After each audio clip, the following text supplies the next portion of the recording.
Space, the final frontier.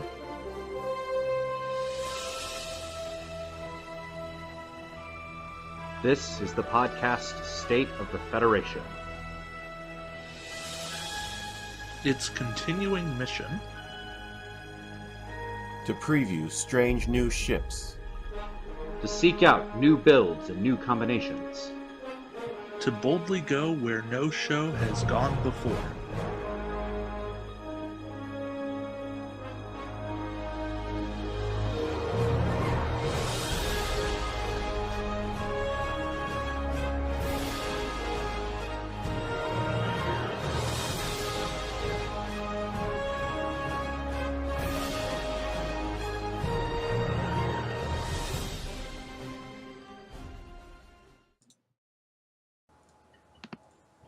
Good evening, ladies and gentlemen of the Federation, and welcome to State of the Federation.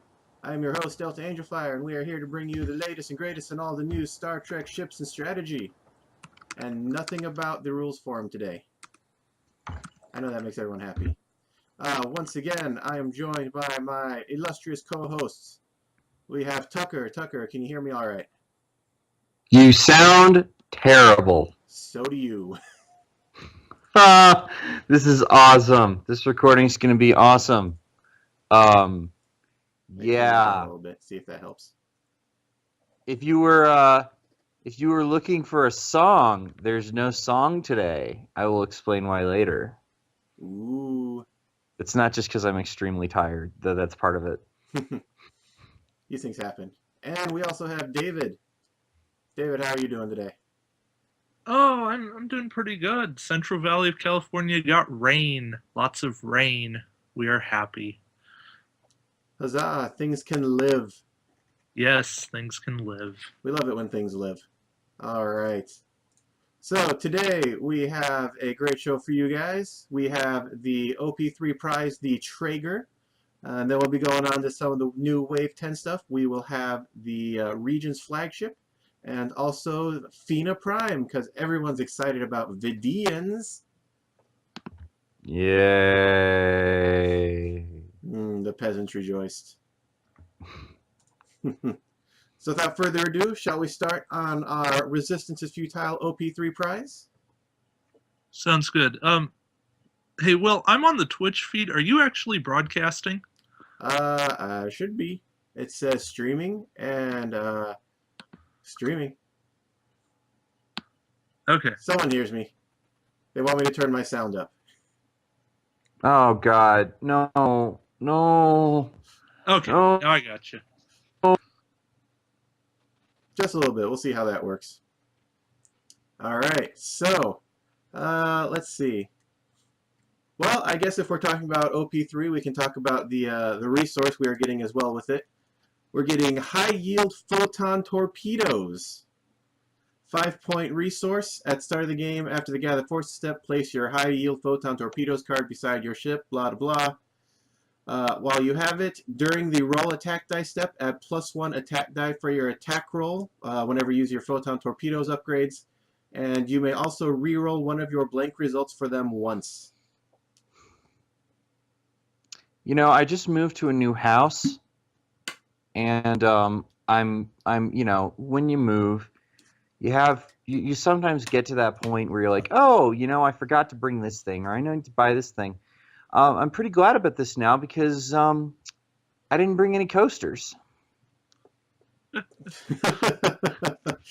don't know. These cards aren't very big. I'm not sure they would. Well, I have drink. coffee mugs. I have coffee mugs that sort of taper down in size.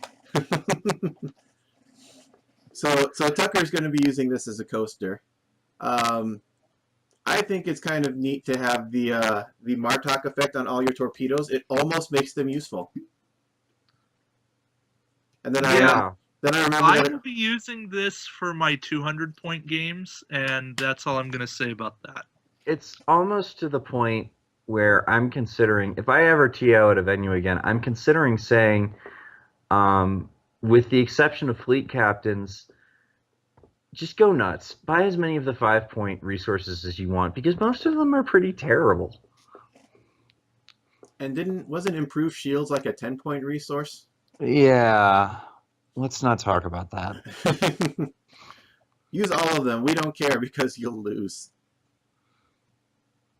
All Yeah, right. I mean, you could arguably just ban flagships and fleet captains and then just remove resource restrictions altogether.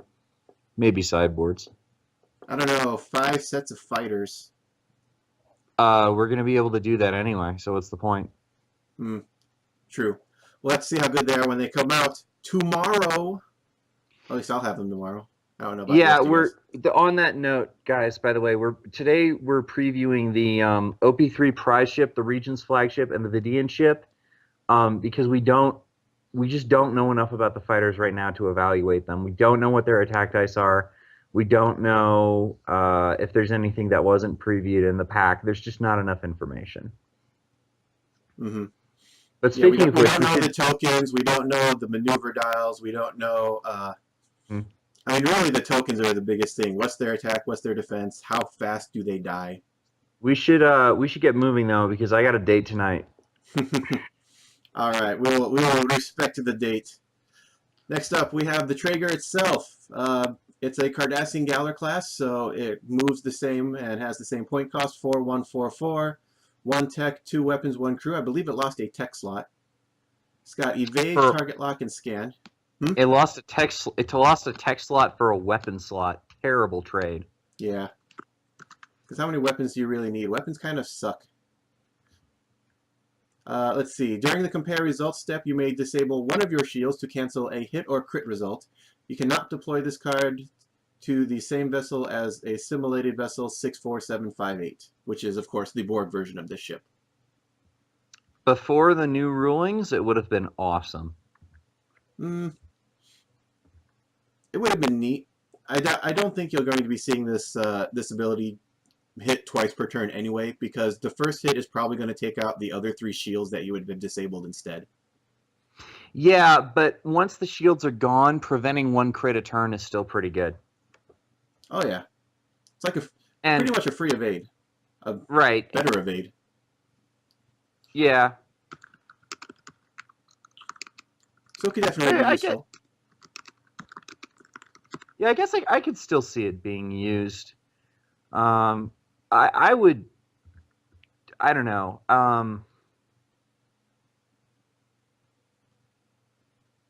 There just isn't a lot that lets us do shield repair and stuff. I don't know. It could be good. I mean, like mid-battle shield repair. Mm-hmm. I would say even with shorter shield repair, if you compare this to something like the Vulcan Talc here, you're still getting basically the same effect if you just consider maybe permanently 1 less shield. You could say that. I'll say that. All right. Moving on to the next one. Assimilated Vessel 6478. It gets the Borg the Borg treatment. It's now a 5145. It adds the regenerate action. This is one we haven't seen in the previous 2 actually. And it adds a Borg slot. And Borg slots are always fun. Makes it a 30-point vessel. When defending during the declared target step, you may spend 1 drone token to set 1 of your defense dice on any side that you want. This die cannot be rolled or re-rolled during the attack. Okay, this is, speaking of 5-point resources, this is hilarious fun with the counterattack die. Indeed. You take that ability and you set it right to the critical. Yeah. Free crit, no defense. Not that anyone uses cloakers anymore, but hey. Yeah, I mean, still, I'll spend a drone to crit you back. I mean, and well, you know what you could even do is Joachim will let you choose what that crit is, or you could attack Panonomania. Attack me and watch your warp core breach. Outside of that, this is not a very good ship. Spending a drone token to get an evade at the price of -1 defense die is just not great. Yeah. Right. I mean, think about the 30-point ships that are out there. Voyager, generic Sovereign class. Mm-hmm. Enterprise D is 28. Hell, even the scimitar. Yeah. If you're in one of the formats that has banned everything with the 360 arc, first of all, I have some very choice words for your TO. Second of all, the generic is probably one of the better Borg ships available to you. The movement dial is still pretty pants, but with the new rulings, that's definitely avoidable with Forest or something, and 180 arc is still pretty nifty. Mm-hmm. So yeah, you know, as a general ship and taking out the outliers, it's not bad. Mm-hmm. It's something like the Borg Keldon or the Borg Vorcha, basically. Mm-hmm. And it's nice to give the Dominion another 30-point roundabout ship. It still has the terrible movement of the Galler class though, so that kind of mitigates it somewhat. Mm-hmm. It's actually it's one of their tougher ships too, when you get down to it. Oh yeah, nine hit points. That's enough to survive a. Hell, that's probably even enough to survive a transphasic shot. Yeah, even with quality, it's really hard to hit 9 or 10 on transphasics. Indeed. The line for me with transphasics is, I expect transphasics on the attack to be 8 dice, or 8 hits or crits. Mm-hmm. Yeah. As for anything else with the vessel, though, I can't think of a particular Borg upgrade that would fit it really well. Like Borg upgrade, you know, the hull armor works great on the cloakers, but for this guy, I don't know. Shield matrix, maybe? Just anything. Shield matrix might work. Yeah. Tubules. I'm looking through the list right now. Mm-hmm. You know what? Good option for it, because of its poor maneuverability, is Transwarp Conduit. Oh, that'd be nice. It warps off the board and comes back somewhere else. Somewhere a little bit more helpful, yeah. Interesting. Cool. Yeah, so you got some options with this one, so not too bad. Let's see. Shout out to Deshaden and Outbound and Dr. Nickett. Welcome to the show. Thanks for not banning me on Facebook. Were you getting an argument on there again? I thought I saw something that was like 10 posts long. Okay, that one's different because I know that guy in real life. What's actually most frustrating about it is I have no idea what his issue is with me. I don't even think we've ever played. Maybe once? Like, whatever. Yeah. I think well, you know what? Let's not get into it. Let's get back to fun stuff. Yeah, okay, I can tell you what his complaint is later, but Indeed. Anyway. Captain of our wonderful OP ship, we have Gul Macet, the first Cardassian ever to appear on Star Trek The Next Generation. And he has facial hair. And Tucker, you're echoing. Oh, And God. I'm... Test. It's coming from Will. It's coming from me. Yes. It's coming from me? Yes. Nope. Yes, it is. It can't be. I don't have anything. There's no sound coming towards my microphone. Listen. When I talk, I hear myself, and in perfect time with my other self, the little icon on Skype. Oh, you might not have this. When you don't have video, it shows the Skype icon of the person you're talking to. And the little green outline. Yeah, well, for me, it's blue. And I am seeing that for you right now. Gotcha. Chat, is anyone echoing on your end? Because if not, we'll just keep going. And we'll hear back from them in like 30 seconds. So, Gul Macet. When attacking, let's start. 3-point Dominion Captain, 5 skill, 1 talent slot. When attacking, during the roll attack dice step, you may add +1 attack die to your roll. If you do so, place an auxiliary power token beside your ship. This is a redo of the Samra Commander, pretty much. But you don't have the range restriction. This is the well, good. Echo's gone. This is the only Dominion captain below 7 skill, 5 cost in a commercially released set that has an elite talent, and the only other Dominion captain that has one, period, is Goldemar from the Blind Booster. That was an interesting line of qualifications there. I missed half of them. Okay, let me say that again. Okay. Basically, he's the cheapest Dominion captain with an elite talent slot. Mm-hmm. The next cheapest one is Goldemar from the Blind Booster. Oh, I at gotcha. 6 skill 4, and the next one after that is Wayun 7 or Throttpran or Guldakat. Gotcha. On the Dominion side of things, I forgot that way back in the day, they were the faction that had no talents at all. That's correct. They are talentless hacks. All right. So yeah, about him as general. So the cheapest the Dominion has for a talent slot, but as for anything else, I mean, +1 attack die has its uses and situations. And for the most part, you're doing green maneuvers anyway with this ship. I'm not sold. He could be a good tertiary captain, I guess. Yeah, in my project of reviewing all the ships and thus all the captains and crew upgrades, this is one of the better passive captain abilities that's out there, especially for Dominion. Sure, it's behind passive abilities like Martok 8 and Denatra and stuff like that. But being able to just throw in an extra attack die for an Ox power, considering how much green is out there on these ships, especially if you throw him on like a Keldon class, where you have that 180 arc, doing a 1 straight or a 1 bank, 2 bank, I forget what their green maneuver actually is. But you've got a lot of flexibility. Yeah, it's a 2 bank. That's going to keep a lot of stuff in arc. So you can basically get away with doing green maneuvers the whole battle, and you're not all that predictable. I guess. I'd rather have a Vec, I think, if we're just doing Passive abilities.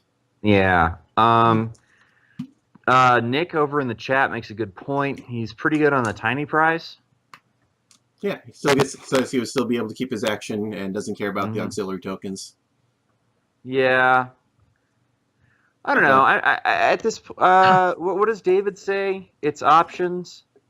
It'll be options in the 200 point format. In 200 points, this guy is extremely playable. Because the other thing about 200 points is, unless you're doing something like double dreadnought, which is possible but a little bit less viable, you're going to be scraping sort of the bottom of the barrel for captains sometimes, and this guy is very playable in that. Especially considering even if he does green maneuvers, he's still probably going to be an arc of something. Indeed. And it's not quite as terrible as the Keldon class, which has only 2 green banks. Exactly. But yeah. All right. So let's keep this thing moving along here. Let's move on to the tactical drone side of him. At the start of the game, he gets 6 drone tokens, kind of like Korok. When a friendly ship within range 1 of your ship is defending, during the roll defense die step, you may spend a drone token to add +1 defense die to that ship's roll for that attack. He is a worse version of Sar. Not Sar. Yeah. He's a worse version of Terrell. And of Clark. Yep, that's the guy. Clark. Terrell, you said. I couldn't hear you. I'm sorry. Yeah. Don't run this guy. Only comment I have to make is I was wondering the entire friggin' time they were teasing this ship what the hell they were going to do for a generic captain or a Borg captain even. This picture is taken from an episode of Voyager in which Seven has a series of flashbacks basically. This guy is never named, has no dialogue aside from a 3-second screen, and is shown for like maybe like 16 frames. Oh, in the nightmare sequences. Yeah, exactly. Interesting pull. Well, they had to get a Dominion assimilated Cardassian somewhere. Mm-hmm. All right. I apologize for this in advance, guys, but it was a suggestion by the chat. So moving on, we're going to check out the weapons for this ship. It's going to be magnetometric guided charge, and we already know a lot about this one, right? Yeah, these MGCs are exactly the same as on the Scout Cube. We can just skip that. Indeed. For our opinion on those, go listen to our Wave 7 or whatever it was preview. Let's talk about Neuralink. Neuralink. We have a 3-point Borg upgrade. As an Will, the lower voice isn't helping. Please stop. Aw. Sorry, chat. You heard him. Action. Discard this card to target all friendly Borg ships within range 1 to 3. Rearrange the current drone tokens on all of these ships any way that you want. You must have the same total number of drone tokens between the ships, and you cannot exceed the captain's starting number of drone tokens on any of these ships. Hey guys, I found a use for Locutus.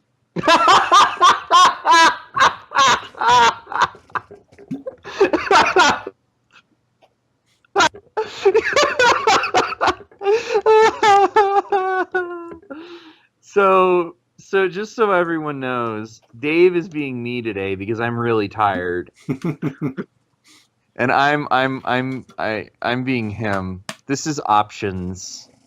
It's options. It's a thing. I wouldn't want to spend an action on it, though. It's a thing.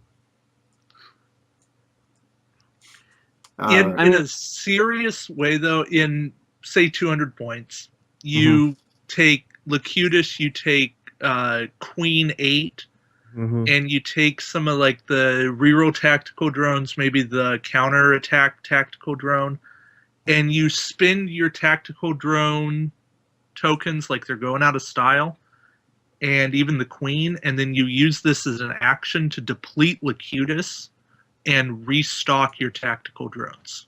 You know what I would use this for? A coaster? If I was playing a 200-point match with a ton of Borg ships, was winning on fleet points but wasn't sure I was going to, and had about 2 minutes left, I would use this to go to time. Just to rearrange your tokens. Just be like, okay, I have 18 tokens. Let me figure out what I want to do with them. Which one is the unique tactical drone? Is that the counterattack tac drone? Yes. I think Damn. so, yeah. I was going to say, other than that, I would say take 5 of the counterattack tac drones and then use Locutus to fill them back up. No, But yeah. Oh, man. Will. What? I'm getting an echo again, but besides that, man, counterattack drone with assimilated ship and counterattack die. So you roll the counterattack die. You also roll an attack die for spending a token. And you can only set the counterattacker one, but Yeah. that would be fun. Yeah, it's so pretty fun. Let's move on. All right. We have the Elite Talent Truce, a 5 or a 10-point Dominion upgrade, depending on your captain's skill. When defending during the Declare Target step, you may discard this card to cancel that attack. The canceled attack cannot be directed against a different ship. Place an auxiliary power token beside your ship. If you have already attacked during this round to use this ability, place a second auxiliary power token beside your ship. And this upgrade costs +5 if purchased for a captain with a skill greater than 5. In other words, we want to keep attack cancellation in the game, but we really don't want you using it on high skill captains.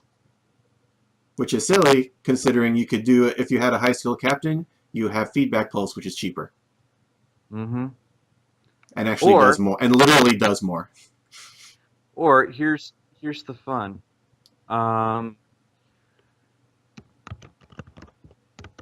Sorry, hold on. Okay, like I don't think they realize that it doesn't matter what skill your captain is if I'm canceling your attacks. Why not? Because if you're shooting first and I cancel your attacks, it's immaterial if you shoot first or second. Well, no, because the point of this card is you cannot attack once you used it.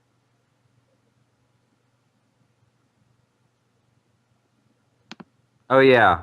Isn't it? Or is it just you get an extra power token? No, I think you get an extra power token if you've already attacked. I think you can still attack. If you've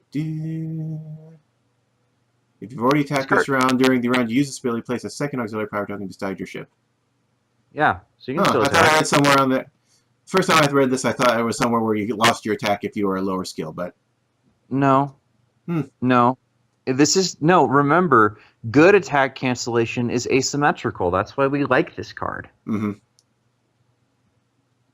Right. This card rewards you for having low skill captains. They want a truce. Yeah, like tactical drones with rerolls. If they had a talent slot. But Like it's easy enough to get. Indeed. But yeah. It's not like there's an admiral or queen in the game or anything. It's not like she's pretty awesome too. Alright, so we do like Garrick. Crewman Garrick. Yeah. So we do like truce. Alright. Glendarrow, let's do it. Glendarrow, as an action, he's a 3-point Dominion crew. As an action, repair 1 damage to your hull or shields. The best repairer in the game. Victory! We are vindicated! This is what this action should look like. Simple, to the point, no attack reduction, no loss of attacks, no power tokens, no special not having to be in arc restrictions. No moving requirements. No -2 attack dice. Right. Did we miss at anything first else? you don't succeed, try again.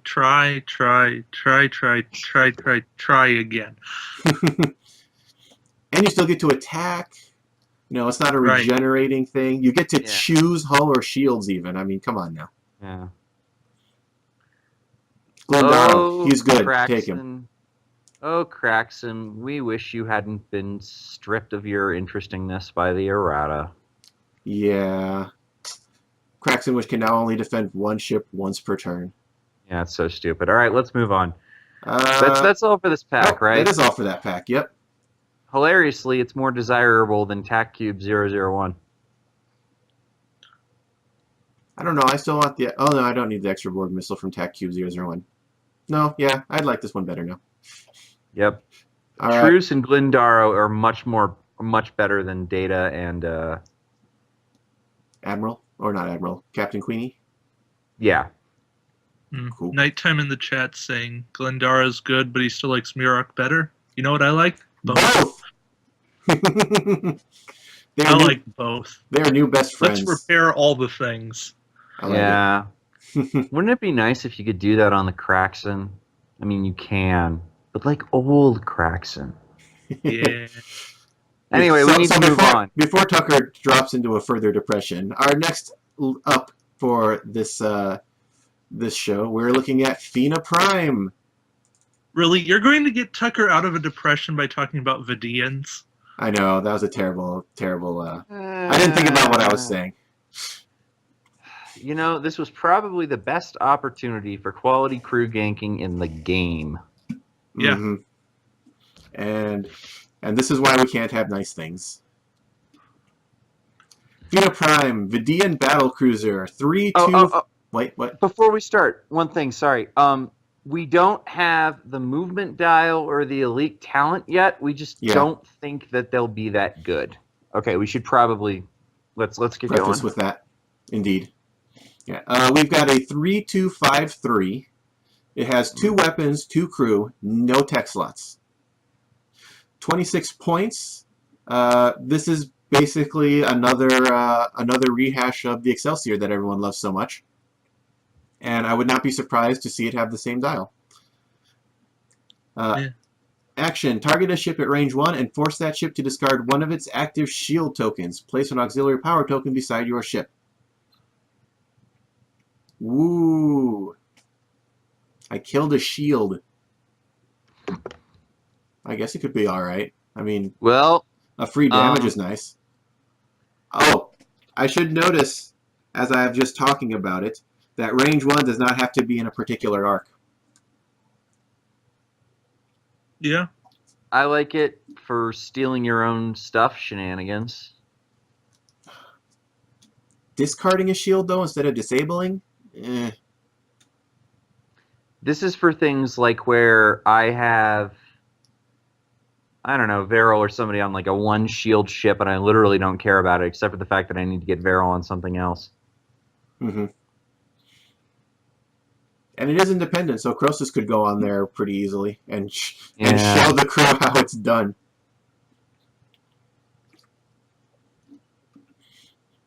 This ship is not great. Let's talk about the captain. Yeah. Let's see. Vidian Commander. 7 skill, 4 point, independent crew captain with a talent slot. You may add +1 attack die when you initiate an attack with the Grappler, the Hypothermic Charge, or the Vidian Boarding Party. I guess we should probably talk about those to figure out just how good this guy is. Yeah. Hint, not very. Yeah, the closest thing to compare him to would probably be Thought Pran. Another 7 skill, 1 talent captain for 4 points that does something specific with a specific upgrade. Oh, Nick in the chat makes a really good point. One thing about the ship discarding shields instead of destroying them is that it can't really be prevented. Could you prevent destroying shields anyway? I have no idea. Well, like the Kraxon. No, that's damage. It's not. Destroying shields isn't damage. We learned that from Borg Missile. The only thing I could see this come across as is with a very complicated ruling involving the Cardassian crewman who came in. No. Don't give them ideas. Let's move on. Don't feed the gremlins. Gotcha. Let's not talk about that blind Dominion crewman. No complicated rulings. Let's move on. Let's see. Well, if we want to talk about the captain, let's go ahead and skip ahead to the Grappler. The Grappler, which is an enabler for a lot of the cards in this set, it's not required for them to be used, but it makes them all better, I believe, if I'm recalling correctly. Range 1, 3 attack for 4 points. Very similar to the Energy Dissipator, at least in range and strength. Attack. Disable this card to perform this attack. This attack damages the target ship as normal. In addition, if you inflict at least 1 damage to the target ship's hull, place a red grapple token beside your ship and the corresponding blue grapple token beside your ship. So this basically seems to add probably some kind of Borg tractor beam-like ability. We don't have the full accounting of it yet, but other than that, it doesn't. I don't see it stopping people's attacks or whatever else good Energy Dissipator did, forcing them to do a 1 forward. Look, if you're going to hit their hull with 3 dice, you're better off just shooting them with a better weapon. Mm-hmm. What's the good phrase you like to use? The best condition to inflict is dead. That is correct. Maybe might have some use against 7 or 8 hull things like stations or tactical cubes, but aside from that, I wouldn't really bother with it too much. Yeah. Unless something in the grapple token reference is super ungodly powerful somehow. Doubt it. Let's being able to see how they move, but that wouldn't make sense. On the bright side, it might do really crazy things against Cloak because it just seems silly if you can get through their defense dice. Mm-hmm. One of the cards that benefits from this grappler weapon is the Hypothermic Charge weapon. Range 1 to 2, 3 attack dice. It's a 5-point independent upgrade, of course, weapon. Attack, disable this card to perform this attack, so at least it doesn't require a target lock. All damage inflicted by this attack ignores the opposing ship's shields. Ooh, excuse me. If the opposing ship has no active shields, you may choose any number of your attack dice and reroll them. This upgrade may only be purchased for a Vidian ship. Congratulations, we have again resurfaced with the phased Polaron beam. That was never used in the first place. Or proton Yeah, beam. this is. Yeah, no, this is. No, just don't do it. Unless there is some huge meta shift with new cards that work incredibly well off of, you know, having shields and getting more evade off of having shields or something. These cards will never really be worth it. I guess they work well against Borg now that Borg doesn't cancel attacks. But still, between a choice of having to be at range 1 to 2 for 3 dice, or being at whatever other range you want to be at for 5 or 6 dice. Okay, yeah, let's move on. Yeah. Oh, actually, hold on. Nope. I was going to say maybe this bypasses Borg a Blade of Armor, but no, it doesn't. No, it does not. Nothing good about that. Let's see. We move on to get Vidian Boarding Party. Action. If your ship is not cloaked, disable all of your remaining shields and target a ship at range 1 that is not cloaked and has no active shields. Discard this card and roll 4 attack dice. For each hit or crit result, the target ship must discard 1 crew upgrade of your choice. If you are grappling the target ship, you may perform this action as a free action. There is no world in which I would rather not have Riemann or Klingon boarding parties. Mm-hmm. They get an extra range and they hit everything. Correct. Mm-hmm. If we want to get into weird and ridiculous rulings, the current one on the board is that when you roll hits or crits with the Thaleron weapon, you actually deal damage cards to the crewman that you want to kill. If this works the same way, it goes that you deal the damage cards to the crewman you want to kill, and then if you also kill cost, those damage cards will retroactively discard those additional crew. I am way too sober for this. Oh, by the way, we figured out, based on the last 2 cards we did before this, that the captain is terrible. Yep. So this gives you 5 attack dice for this, or 4 attack dice for the weapons. Maybe there will be cool shenanigans for the grappler against cloak, but that's the only one I really care about.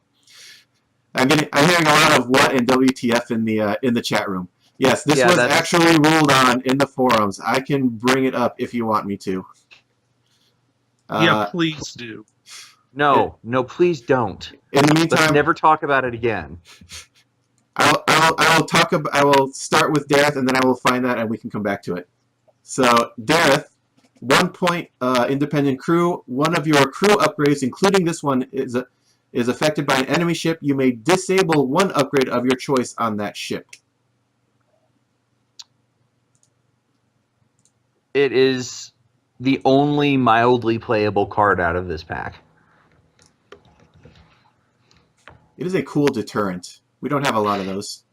It's also 1 point.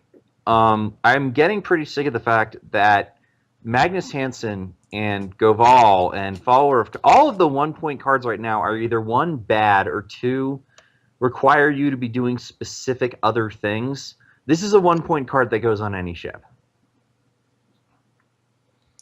He's almost better than Goval. Yeah. Almost. I would definitely consider... well, I mean, I'd always take him if I have the Klingon Indie fleet captain and an extra crew slot, because why not? Yeah, he is better than Goval. Here's a really good example, Will. He's better than Goval on ships that don't run crew. Indeed. All right. So, like I promised, this is what happens when Thaleron goes against a ship with costs. No, I don't... do we have to? No, I'm just going to put it up here for the people to look at. But, yes, this is the entire list of the order, and it actually goes through far enough that the Defender applies a damage card to cost. Cost is discarded, and his text no longer protects the crew from damage cards placed on them. Even though Thaler on Weapons says nothing about putting damage cards on crew. This really makes no sense whatsoever. But we're not being negative Nancy's here. I just wanted to point that out so people understood what I was talking about.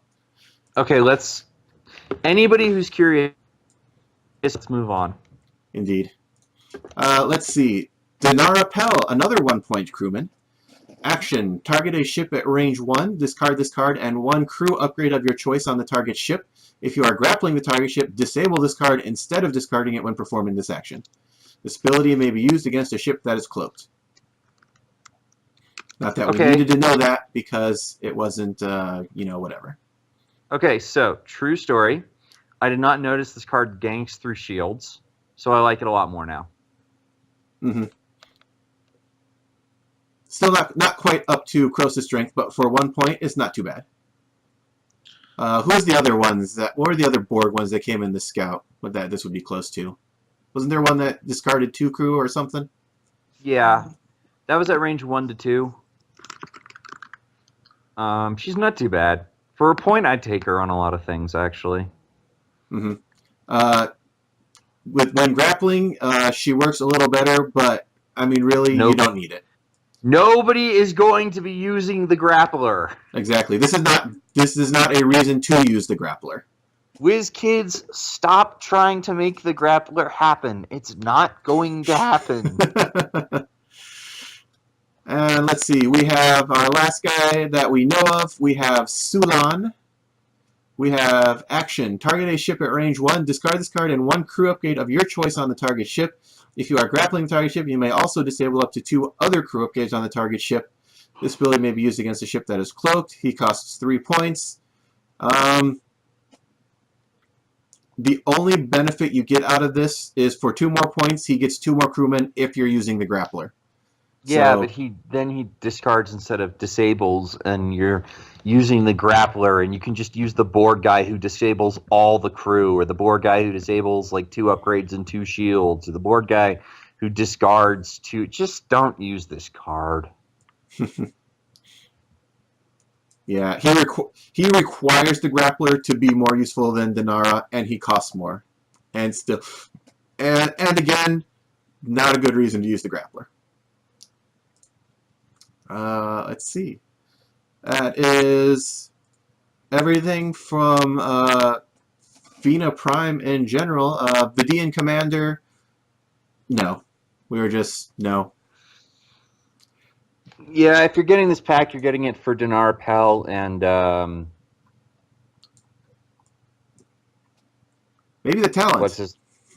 Maybe the talent. Maybe the talent is conditional surrender without the May or something. That'd be cool. But That would be stupid. We don't know enough about the grappler, but I mean, even being fairly generous with it, you don't want to use it unless it comes with a full-on like energy dissipator like kind of effect. It's just not going to be worth it. It's not going to be worth it. With 4 attack against a cloaked ship, and then you actually hit the hull, maybe it could do shenanigans. But who plays nobody cloak? runs cloaked ships anymore. Yeah. Let's talk about Regent's flagship. Yeah. There's like a lot of stuff in that pack that's actually worth discussing. Indeed. And Cosmonaut also brings up another point. No one really goes mass crew anymore, especially in the 50-point format. Oh yeah, especially after the rulings. Since dreadnoughts and most of the things you'd want to stack on top of each other, yeah, got nerfed. Yeah, I'm sorry. Yeah. Big nerf hammers, but maybe we can make up for it with the Regent's flagship. So, you want to know why there was no song? Oh no. You have the Klingon battle music. It's time for mirror, mirror, mirror, mirror, mirror, mirror, mirror, mirror, mirror, mirror, mirror, mirror, Terrans. Oh god. Today I am Mirror Tucker. I'm all laid back and happy. He probably even has the goatee. You can't see it, but I know he has one. Now. Just for tonight. Actually, I sort of do. I've been sort of letting my facial hair go a little bit. Good. No Shave November, guys. That was, well, not anymore, but it was a couple days ago. Yeah, my calendar still says November. I've been too lazy to change it. My calendar still says February 2013. Hey, look, it's the Regent's flagship. Regent's Flagship. The only ship that has not actually been officially spoiled yet. This was actually taken by a guy who I knew his name when we started, but I forgot already, so I wanted to give him a shout out. But Some dickwad who banned me on Facebook. So thank you, Dickwad, for these wonderful pictures. I think his name's Brett. Thank you, Brett, who is potentially not a dickwad, at least not in my book yet. I'm just going to keep going before that goes terrible places. Regent's Flagship, a 5173 mirror universe, 32 points, has a tech, a weapon, and 3 crew. Magnificent. Instead of making a normal attack with your primary weapon, you may fire in any direction at up to 2 enemy ships at range 1 with 4 attack dice against each ship. It has the Federation or Dominion kind of action bar as well. It has evade, target lock, scan, and battle stations. It is not a cloaker. Yep. Oh, by the way, it is Matthew Slater who posted. Oh, never mind. Thank you, Matthew Slater. I'm pretty sure you're not a dickwad. Yeah, he's not. He's just somebody I get banned by a lot of people. I don't remember all their names. Anyway, so basically, this is Mirror Voyager. If it has a rear arc, I don't know. Did we actually see the token for it? No, we don't see the base. Somebody on the thread said that it has a rear arc. If it has a rear arc, it is actually Mirror Voyager. But better. Yeah, well, the 360 only being to range 1 hurts a lot. The ability to make it do 2 ships, though, could be something interesting, especially since we're going to be forced to have multiple ships. It also has a much better maneuver dial. I mean, it has a come about, right? No. No, what are you looking at? Does it not have a come about? This thing moves like a battleship. Really? Yes, it has no come about. It only has red turns. Okay, well, this is not your Prime Universe Daddy's Negvar class here. Well, look, then we're just going to have to give it white 1s with Forest. Indeed. And the fact that it can shoot any direction with this arc helps that out a lot. And if it does have a rear arc, using some kind of torpedo of some sort that gives +1 on a Negvar class might be a thing you might actually take. That maneuver dial is really bad. Yeah, as Cosmonaut points out in the chat, by the way, generic, keeps tech, loses crew. That is the best thing ever. Yeah. I also like it. I also find it nice that it's a very high hull but low shield chip. So just in case you wanted to run a cloaking device on this, which you can get not only in this pack but also from the Precache. Yep. It is actually well suited for it.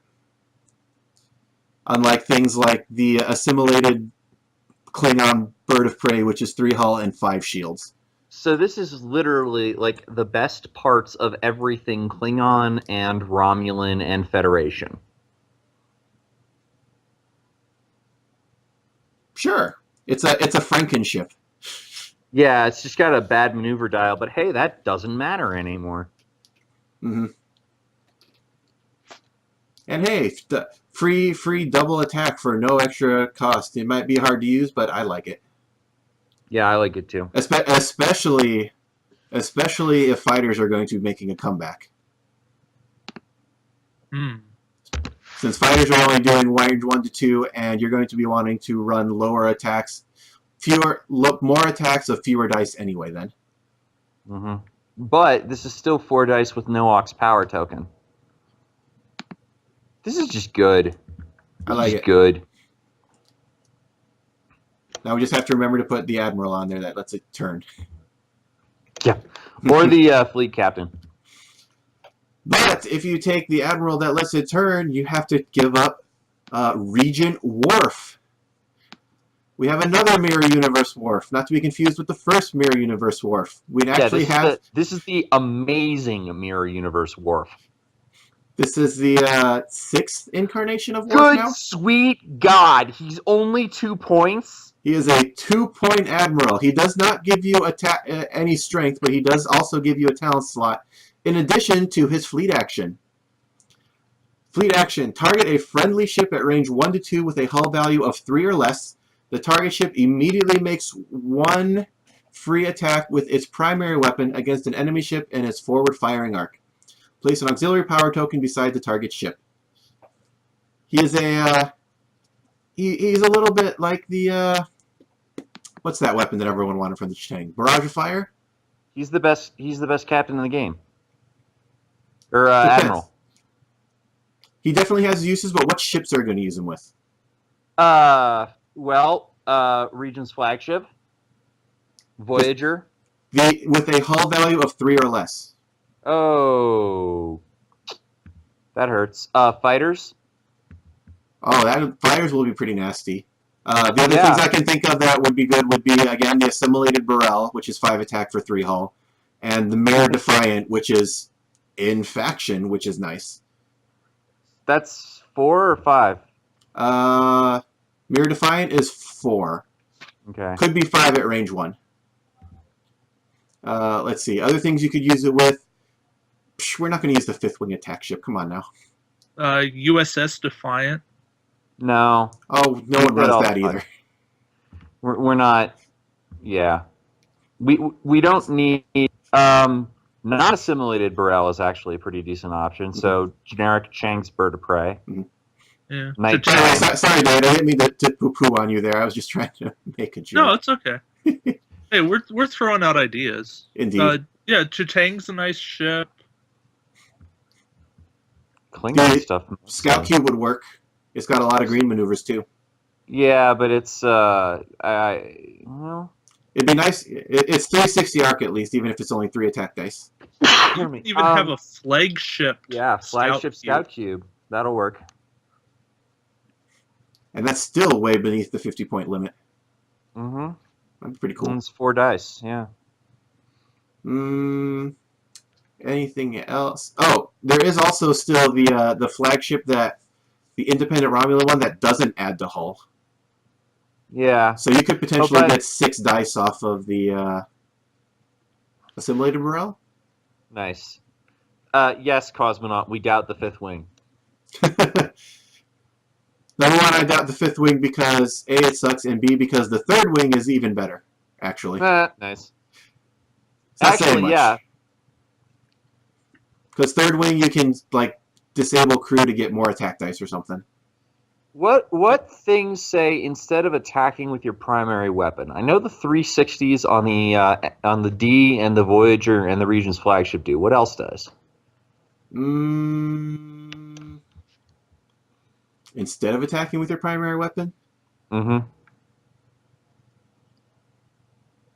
That's the only thing I can think of right now.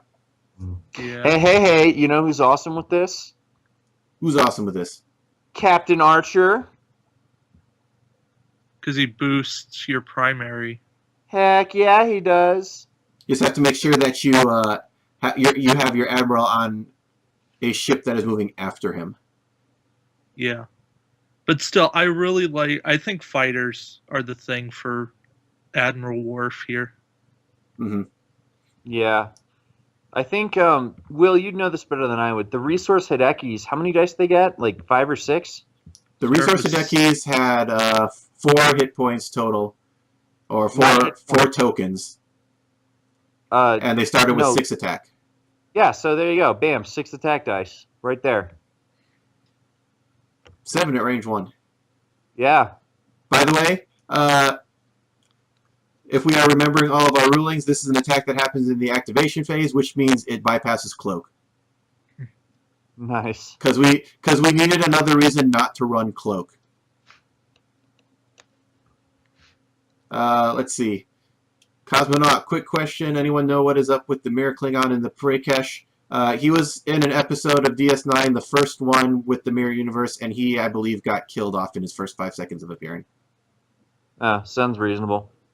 He got in a fight with Mirror Cisco, I think. Mm-hmm. Let's see. We have a Mirror Klingon, generic captain.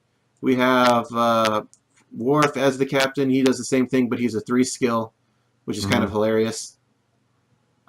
We have... Well, it makes it clear at this point that literally the only determining cost for Admiral is their skill as a captain, which is just a terrible choice. And last but certainly not least among our captain choices here, we have the venerable Intendant. Oh, God. I had to sit here and think about what this card did for quite some time. All right. Kira Nerys, 2-point Mirror Universe Captain, 4 skill with a talent slot. Low skill, low cost talent. That's nice. Mm-hmm. When a crew upgrade on an enemy ship within range 1 to 2 of your ship performs an action that would affect your ship, you may disable this card to prevent that action from taking effect. If you do this, the enemy ship cannot take another action that round. If the enemy crew upgrade was disabled to perform the action, it remains disabled. If it was discarded to perform the action, disable it instead. Considering the whole lengthy wall of text there, this is a slightly better version of the original Kira Nerys that came with the Defiant. It protects you from actions on opposing crew upgrades. Yeah, I think... Hold on. Let me take a look at Kira, though. Defiant Kira Nerys. She was one that actually you rolled 2 defense dice to counter something. Here's why I like original Kira more. Mm-hmm. She keeps your opponent's discarded stuff discarded. That is a good point. Let's see. From all the things on this card, if you do, the enemy ship cannot take another action that round. That much was the same, even though it didn't really need an extra line. The disabled, it stays disabled. That's still the same. If the enemy is discarded, disable it instead. This one doesn't require you to roll dice, but it does disable Kira Nerys. Yeah. The only other thing I would say is that this one comes with a talent slot. Oh, you know what? Let me just check something. Yep. You know why she's weaker? She's a May, and the original Kira is not. She's getting disabled anyway. It's not like you're going to keep her... You're going to re-enable her that quickly. But that's what I'm saying. Original Kira is all day, every day. Cosmonaut brings up a good point, though. I don't know why we're talking about this, though. You can run both. She's mirror unique. Mm-hmm. Too bad you can't put them on the same ship. But Cosmonaut brings up a good point. Reading it again, if you do this, the enemy ship cannot take another action that round. That could very well mean you can't take any extra actions that round. Not just to restate that the action she took was just stopped. So if they're dumb enough to try to disable or steal your crew with their first action, they lose any free actions from like Picard or Flagship. I don't like cards that rely on your opponents being dumb. Yeah, I don't see any point in time where that would actually. Look, I mean, she's playable on sheer virtue of the fact that she's a 4-skill, 2-cost elite talent holder. Mm-hmm. But I feel like there are better ones out there now. Ben Cisco Mirror, for example. Yeah, absolutely. He does better. have talent, doesn't he? All right. Speaking of talents, Intendant's Orders, 2-point Mirror Universe talent. During the planning phase, you may disable this card to remove up to 2 disabled upgrade tokens from your crew upgrades. A little tiny Phlox. Yeah. Not too bad. Doesn't take a slot. For one of the cheapest elite talents in the game, I'll take it. I could probably think of some things to use it on. It's definitely not going to see play in every build, but it's not bad. It's playable. I think that's the highest praise we can actually give a card. It actually works with Phlox to re-enable Phlox. Mm-hmm. Yeah, if that happens. When we finally get something that will re-enable elite talents, this will be broken. Mm-hmm. Let's see. Next talent up on the list, Make It So. 3-point Mirror Universe talent. It should be noted that these talents are all prime unique. Like the... Okay, but you ready for the hilarity? You ready for the hilarity? Hilarity. Okay, Will. Trivia. Pop quiz. Do not look at the other card. Okay. Can you run this and the Federation make it so in the same fleet? There's a Federation make it so? Yes, it came with the Enterprise E. It's terrible. Really? Yeah. No I'm sorry, looking. what was Can you what run was it? the question again? Can you run it and the Prime Universe Federation unique talent make it so in the same fleet? No looking. No. Yes, you can, because What? the Enterprise E1 does not have an exclamation point. What? This Yeah. one it has an exclamation point. It is named differently. What now? He's right. The Federation is just make it so, and this is make it so. So it's just the difference between an Earl Grey tea, make it so, or Worf's crazy mad, make it so. Yeah. Yes. So you can run them both.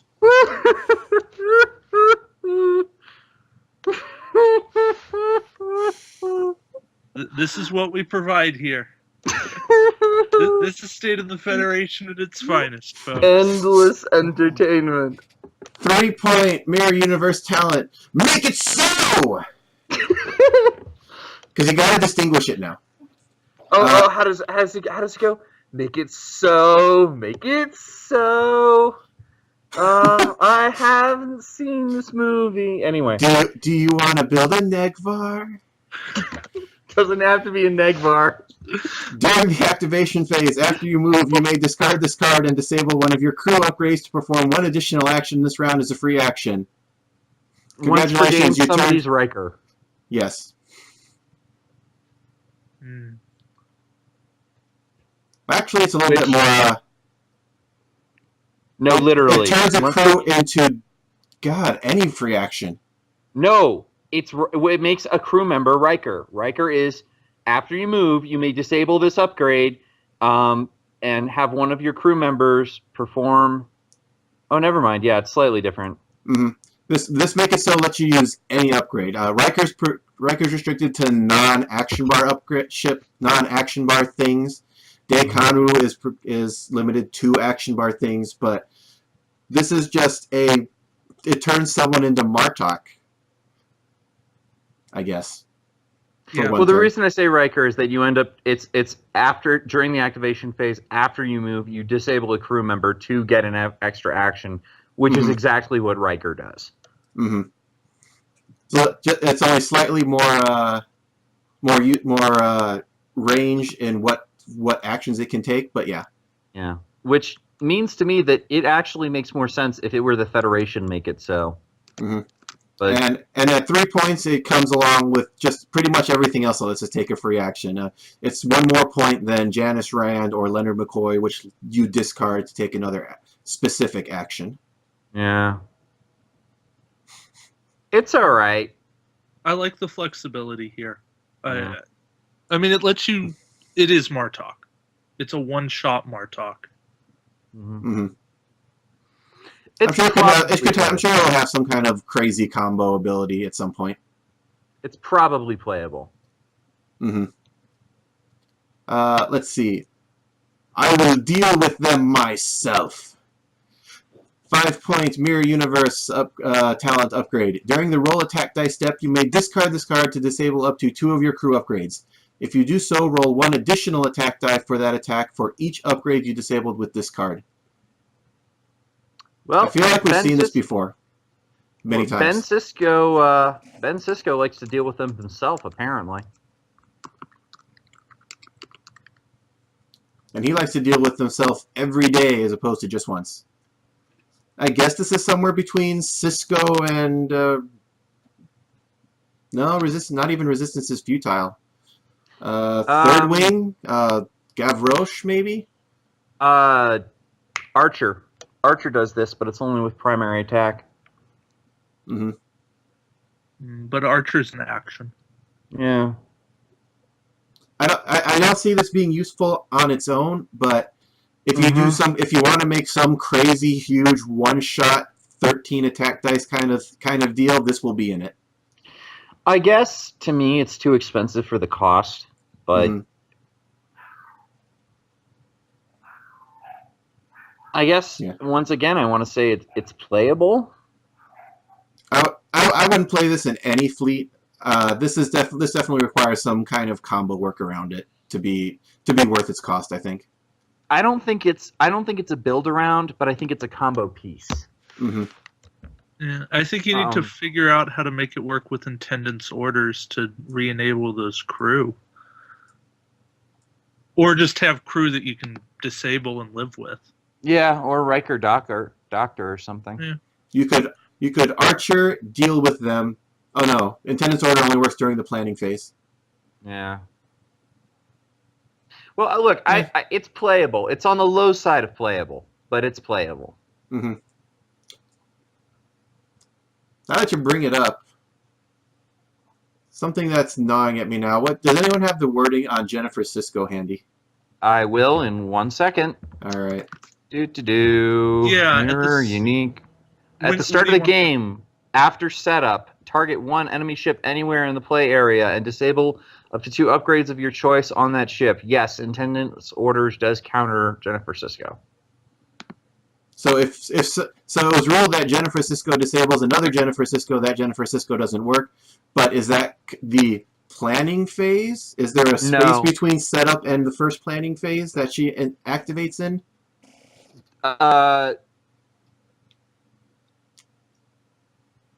Okay, if this works anything like Magic, which in general this game doesn't, there are cards that say at the start of the planning phase, indicating that after setup and that basically during the planning phase is too late for after setup.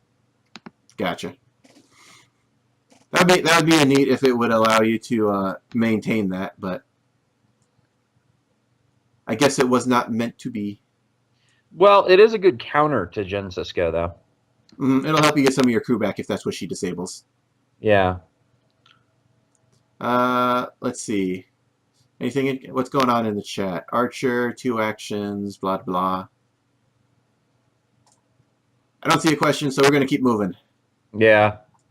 We have Mirror Odo, the cruel and evil Taskmaster Odo. 3-point Mirror Universe, I'm going to assume crew because he doesn't look like a weapon. Yeah, yes.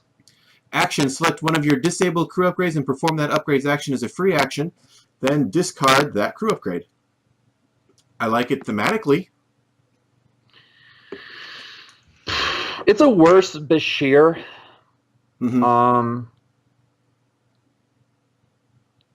This is on the low side of playable. I mean, I know I keep saying this. It's like I could see fleets where I might want to run this.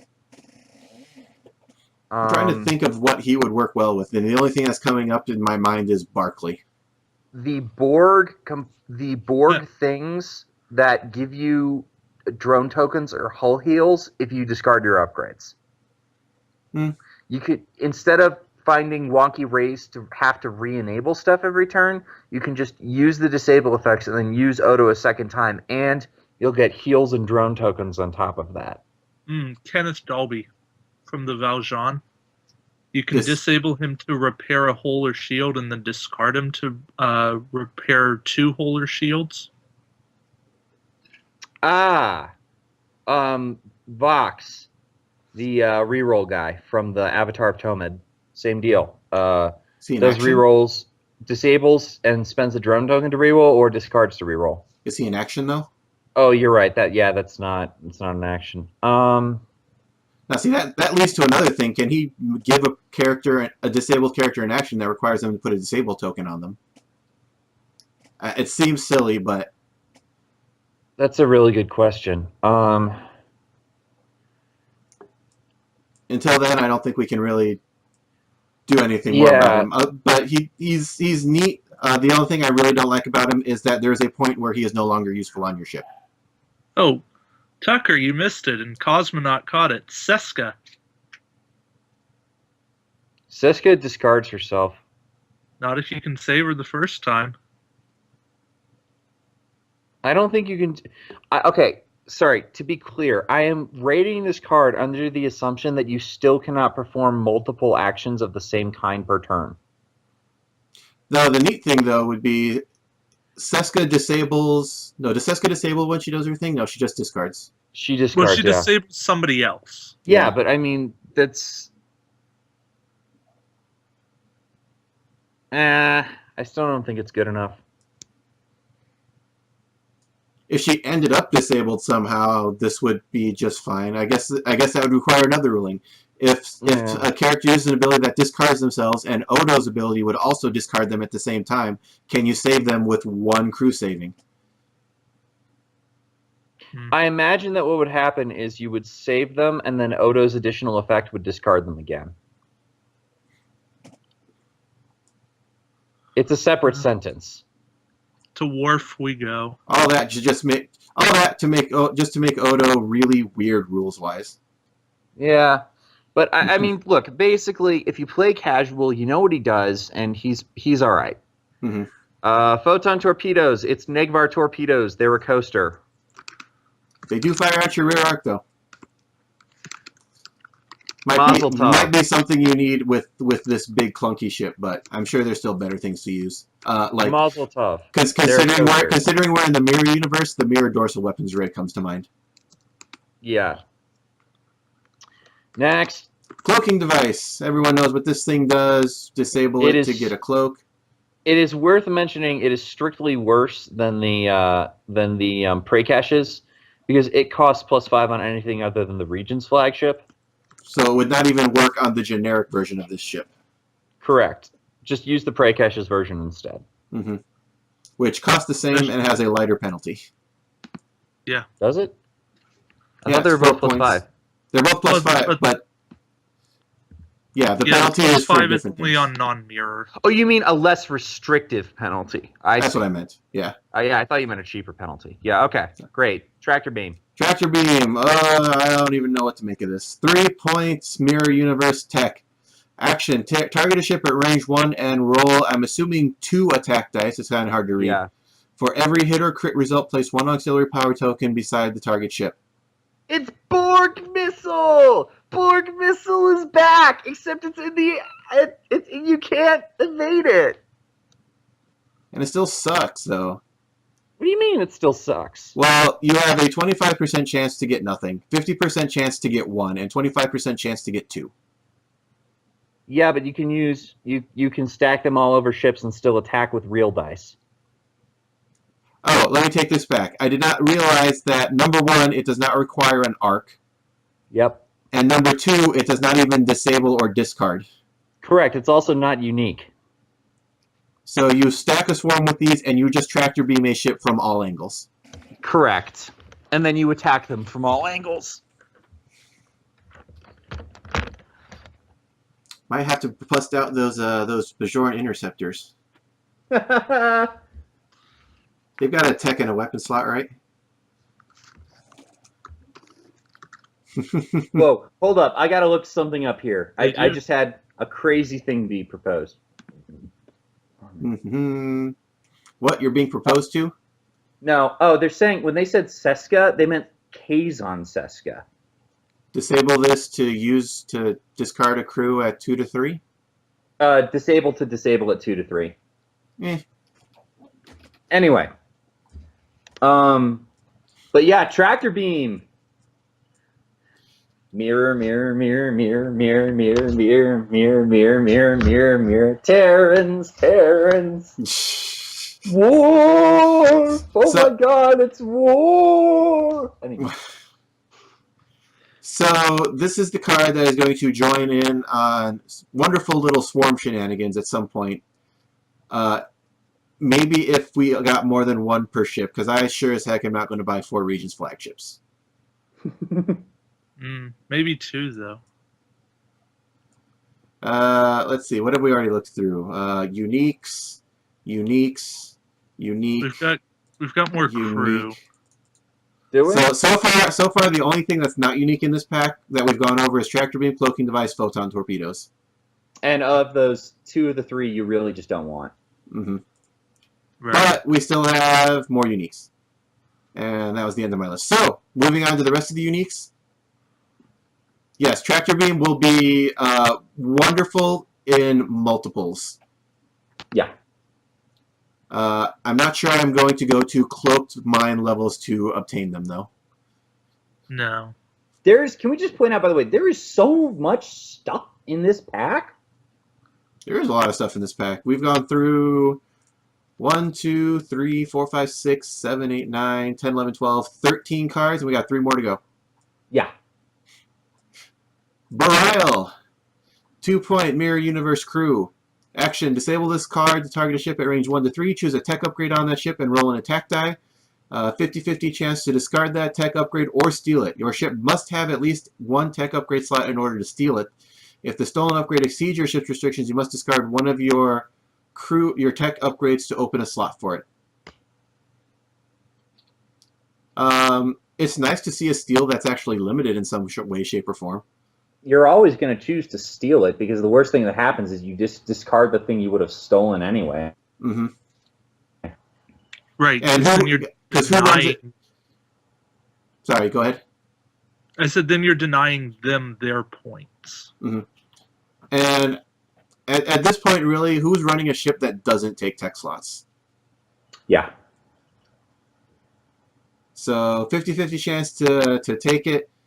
That is, I don't know. That's something you could make 100% with the command token. Sorry, wait, hold on. Or reroll with Vox, probably. 50-50. It's not 50-50. On a hit or a crit result? That's 3 hits, 1 crit. yeah, but it's you only need. Oh, it's 1 attack die. I thought it was 2 for some reason. Never mind. Mm-hmm. It is nice though that this is a reusable steal because he's only a disable. That's true. Yeah. So this is about on the level. So he's got about the reusability, slightly better reusability than the Borg assimilation, and he's pretty darn cheap. Yeah, 2 points. This is one of the cheapest gankers in the game. Yeah, it's a nice counter attack or it's a nice counter to feedback pulse. On a hit or crit result, you could crit, double hit, miss. There's got to be another hit there. The elite so attack. the elite attack die would increase that by 1 chance, I believe. Yeah. Because the double hit wouldn't count. No. Unless you get 2 no, that'd be stupid. You're better off taking the command bar and then setting it. Mm-hmm. But then you're taking the command bar. Yeah. I remember someone saying that we should take all the 5-point resources you want. Yeah, that's correct. Alright, so Belial Antos, pretty good. Playable. Would love to steal some of those damn Federation shields from the Raven. I wouldn't get to keep it, of course, but yeah, because of the new ruling. There's some really nice tech in the game. Mm-hmm. Hey, steal tractor beams. Steal and then discard enhanced hull plating. I mean, yeah, no one's going to be running enhanced hull plating anymore. Oh, there we go. Yeah. Use the officer card on Belial. For reroll. No, that only works during the roll attack dice or roll defense dice step. Unfortunately. I know what they're talking about. Yeah, they're trying to get ops officer to reroll it. That'd be neat. See, Will was going to call it comm officer again, but I preempted him this time. Yeah. They need a communications officer, damn it. The science officer one. What? The science officer lets you spend a scan token. Upgrade. Oh, they're saying use the science officer to Burrell to make sure you have the tech slot to... Probably not worth it. You already have a tech slot anyway. No one runs ships without tech slots. Yeah. Well, the Enterprise D. There's plenty of ways to get a tech slot on that. Okay. Oh, yeah. Let's Let's talk about Brunt. I guess that could be. FCA. That's the only one I can think of, though. Brunt, FCA. FCA. Did he do the FCA thing in Mirror Universe? No, he doesn't. That's unfortunate. He's actually nice in Mirror Universe. That's right. 1 point, Mirror Universe crew. At the start of the end phase, you may discard this card to target an enemy ship at range 1 to 3. Place an auxiliary power token beside that ship. Wow. Oh my gosh, he's a cheaper positron beam that's long range. And can be reused with Wayun 6. Oh, God, that's nice. That's the most annoying thing I could possibly think of. What's he doing? Knocking on your door with flowers or something? Are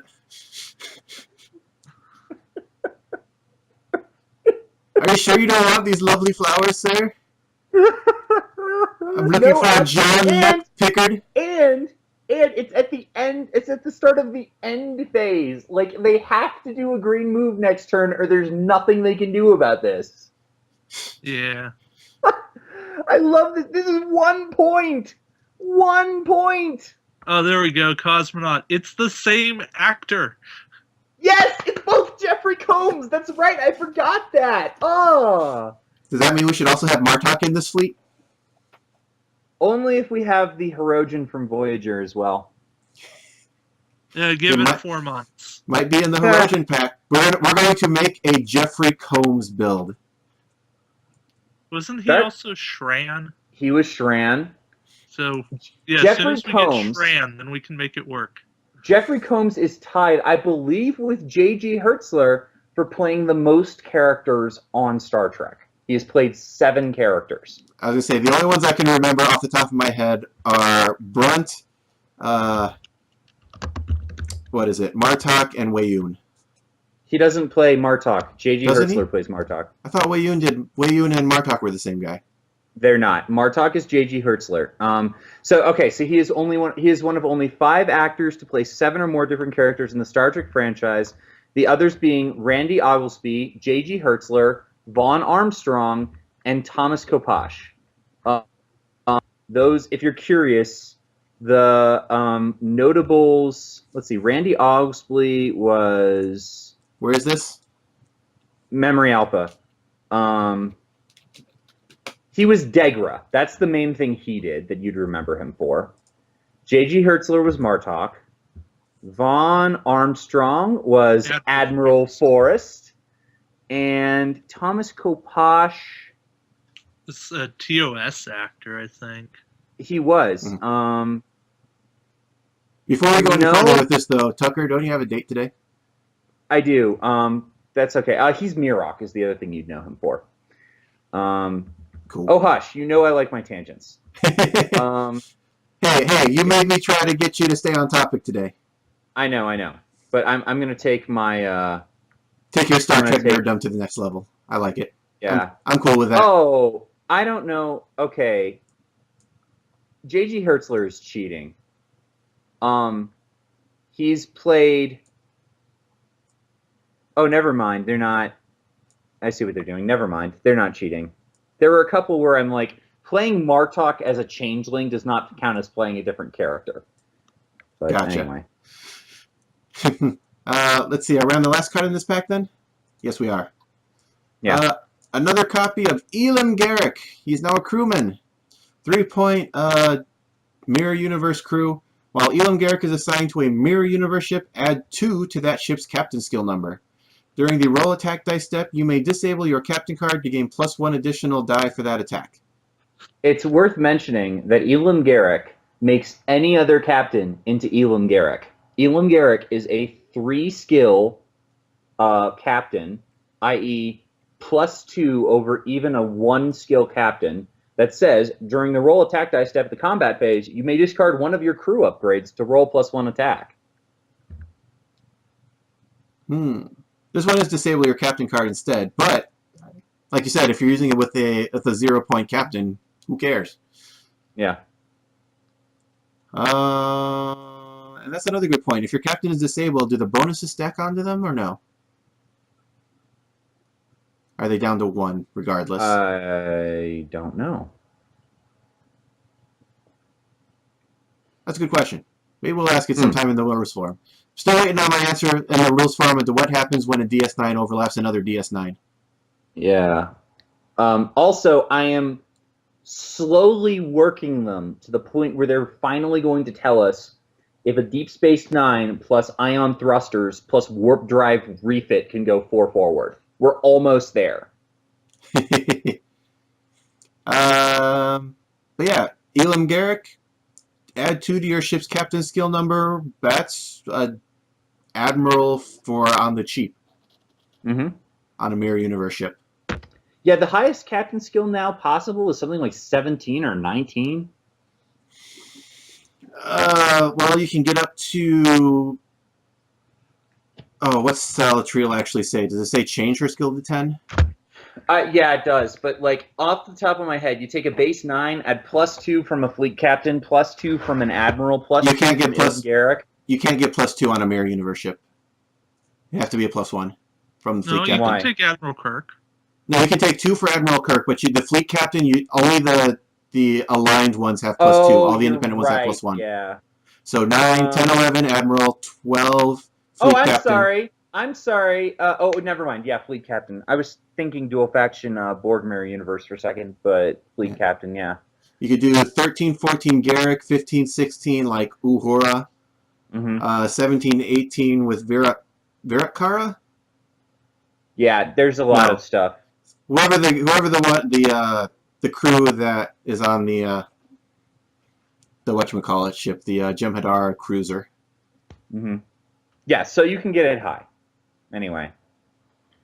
That'd be hilarious. You're right. I am going to have to push a little bit here. So, what do we think? Regent's Flagship. Mhm. Very solid pack. I would buy at least one for sure. Look, let me put it this way. There are, 16 cards in this pack? Of them, only the 2 cards, Cloaking Device and Photon Torpedoes, that we have seen elsewhere are not extremely playable. I'm not sure I would say Odo either, but everything else, yeah. I like Especially Odo. Admiral Worf.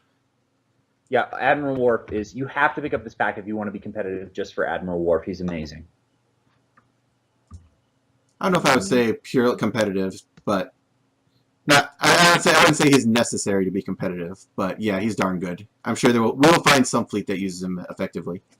Mm-hmm. Yeah, Tucker, what were you saying the other day in our chat about the new rock, paper, scissors match between the Borg, Mirror, and something else? Fighters. Fighters beat Borg. I think Fighters beat... What was it? Fighters beat Borg. Mm-hmm. Borg beats Mirror everything. fighters. Everything else beats fighters. What? Borg beats everything else, and everything else beats fighters. No, it's fighters. It's fighters beat Borg. Mirror beats fighters. Borg beats Mirror. Yeah, Mirror's pretty strong, and they've got the most extra attacks right now. Yeah, no, it's ridiculous how many attacks you can get. That's pretty cool. Gonna have to start busting out Sphere 4270 again. Yeah. Maybe even a cube with the full assault. That's 50 points. That's weird to think about. Isn't it? But yeah, done with the ships. So on the news front, I don't think there's anything particular. Has there been a delay in the Resistance Month 3 stuff? Because I haven't heard anything about it in my local All area. signs point to yes. But no official word yet? No official word. Yeah, because I haven't heard from any of my local venues yet. Like right now, they're still planning to have RAF 3 like in 2 weeks, and I haven't heard anything official about that being delayed yet. But there's a high possibility. Otherwise, the cube, oversized cube, should be out in another 2 weeks. DS9 is out. DS9 is out. It's tournament playable. Some people thought that the cube was supposed to be out the same day. I'm pretty sure the last time I saw it was due out like the 10th, Yeah. or the 17th. Yeah. There's no completely telling, especially if there has been some shipping delays that we haven't been told about yet. Mm-hmm. No new prizes on the horizon. The new The new OPs are up based on TNG. We don't have the scenarios yet, but it's something to look forward to. And did they actually say a month, January, or starting January, or starting February? Oh God, I have no idea. I wouldn't expect January, especially if RAF3's been delayed. Mm-hmm. I think I'd expect February or March even. Well, probably February for the first one, and then March for peak performance. Anything else on the news front that I'm forgetting? I don't think so. It's been a little light for news lately. Yeah. Which is unusual. Yay! Finally, we get a breather. Yeah, but no news is good news in this day and age. All right then. So, Wave 10 releases tomorrow. Go ahead and pick some up, especially if you found something you like today. The fighters will probably be magnificent in some way, shape, or form. We'll be talking about those next week, since we'll have copies in our hands. Well, I will. I don't know if you guys will. Are you guys going for it? Likely not. I want to see what's in it first. That's good. That's caution is good. If my store has them in stock, I'll buy them. But I'll be buying them as soon as they get them in stock. We'll probably do what? We'll do RAF3 and then preview, quote unquote, retail DS9. Yeah, we can probably throw that in there. That'll be short since it's only like 2 cards.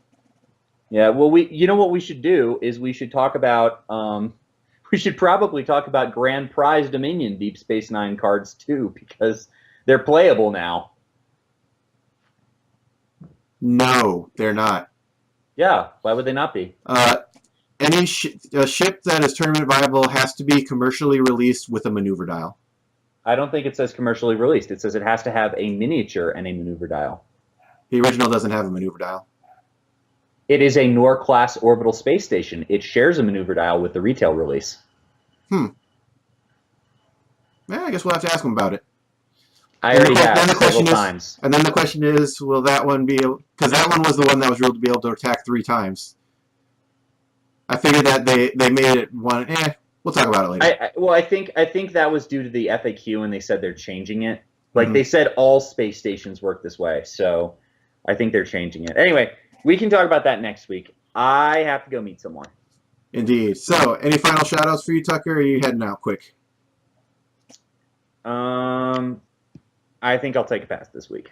Cool. David, anything interesting this week? I'm still working on my ship reviews. I finished Federation, Klingon, and Romulan, and starting up on the Dominion. So, Nice. working hard. You are working hard. I would just be like, this ship, 4 stars competitively, 2 stars thematically. Done. Yeah, pretty much. Cool. All right, guys. I think that's going to do it for tonight then. Thanks again, everyone, for watching. Hope you had a good time and learned something new and interesting today. Look forward to Resistance is Futile and Wave 10 dropping tomorrow. Until then, till next week, may Q be generous with your dice. Have a good one. Oh, and happy holidays, whichever one you celebrate.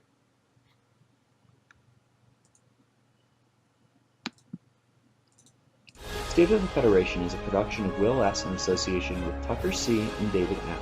We are not associated or affiliated with WizKids Games, and except where specified, WizKids did not endorse or approve any of our podcasts. All copyrights are copyright of their respective rights holders.